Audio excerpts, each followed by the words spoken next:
चालबाज मासी रंजू बहन की बहू सृष्टि बहुत संस्कारी थी। दोनों सास बहू बड़े प्यार से रहती और मिलजुल कर घर का काम करती थी।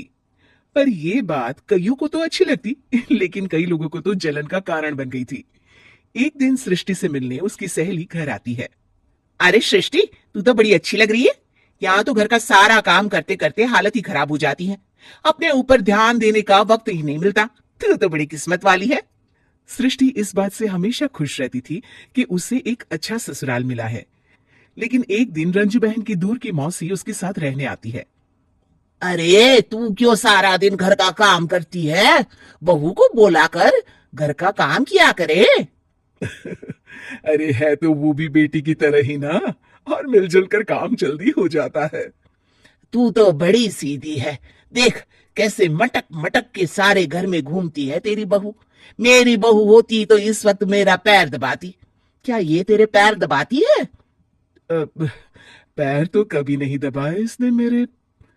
ये सुनकर रंजना मौसी समझ जाती है कि उसने अपना काम कर दिया। अब जल्दी सास बहू में जंग होगी। मौसी मुस्कुराती हुई वहां से निकल जाती है। एक दिन रंजना मौसी सृष्टि से कहती है, तुम्हारे काम के झुमके तो बड़े सुंदर लग रहे हैं। जरूर तुम्हारी सास ने दिए होंगे। नहीं नहीं मौसी, मेरी माँ ने दिए हैं। अच्छा, फिर तेरी सास मुझे क्यों कह रही थी कि ये झुमके उसने तुम्हें दिए हैं? उसे झूठ नहीं बोलना चाहिए था। वैसे तुम्हारी सास ये भी कह रही थी कि तुम्हें खाना बनाना नहीं आता, तभी उस बेचारी को सारा दिन तुम्हारे साथ काम करने के लिए किचन में लगना पड़ता है। ऐसी तो कोई बात नहीं है। मुझे खाना बनाना नहीं आता।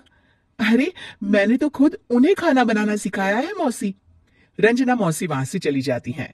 किचन में सृष्टि खाना बना रही होती है कि तभी उसकी सास वहां आ जाती है और वो कहती है, आज मेरे पैर में बहुत दर्द है, खाना तू ही बना ले। और वैसे भी मैंने सुना है कि मुझे खाना बनाना तो तूने सिखाया है। हाँ माँ जी, सुना तो आपने सही है। वैसे मैंने भी बहुत कुछ सुना है, लेकिन क्या बोलूं। दोनों सास बहू को झगड़ती देख बाहर खड़ी रंजना मौसी मुस्कुराने लगती है। बड़ी आई थी प्यार से रहने वाली। इन्हें कोई बताए सास कभी माँ नहीं बन सकती और ना ही कभी बहू बेटी। शाम को रंजना मौसी सृष्टि को बुलाती है। अरे सृष्टि बेटा, जरा एक कप चाय तो दे दे। मौसी, चाय आप माँ जी से ही ले लीजिए। मैं किचन में पैर भी नहीं रखूंगी। वैसे भी मुझे कहाँ आता है चाय बनाना। तभी वहां रंजू आ जाती है। वो सृष्टि की बात सुन लेती है। हाँ हाँ बहू रानी, तुझे तो कुछ नहीं आता। रंजना, तो तू एक काम कर, तू ही चाय बना ले। और हाँ, सृष्टि को भी चाय दे देना। इसे क्या लगता है ये चाय नहीं बनाएगी तो क्या हम चाय नहीं पिएंगे? अरे हम पिएंगे भी और पिलाएंगे भी। रंजना मौसी थक कर उठती है। ठीक है अरे रंजू दीदी, आप जैसा बोले। रंजना चाय बनाकर लाती है और सोफे पर बैठी सृष्टि और रंजू को चाय देती है।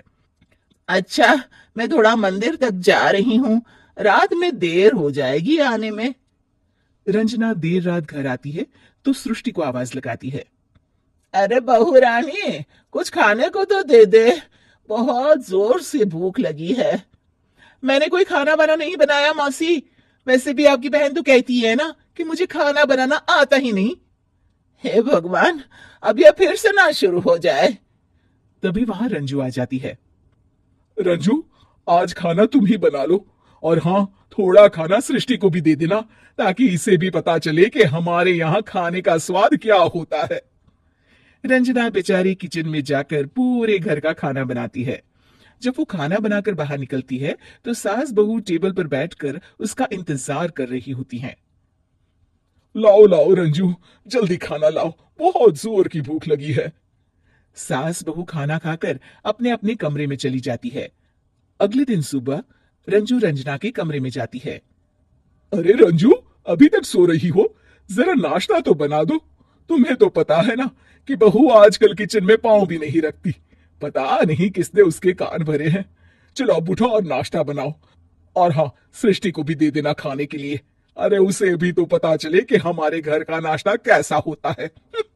मैं नीचे जा रही हूँ, जरा जल्दी वक्त पर आ जाना। हाँ। रंजना नीचे उतरती है और उसके हाथ में सूटकेस होता है। अरे रंजू, कहाँ जा रही हो? नाश्ता नहीं बनाओगी? अरे मौसी, बहुत जोर की भूख लगी है, नाश्ता अभी तक नहीं बना। अरे मैं कुछ नहीं बनाऊंगी, मैं तो घर जा रही हूँ।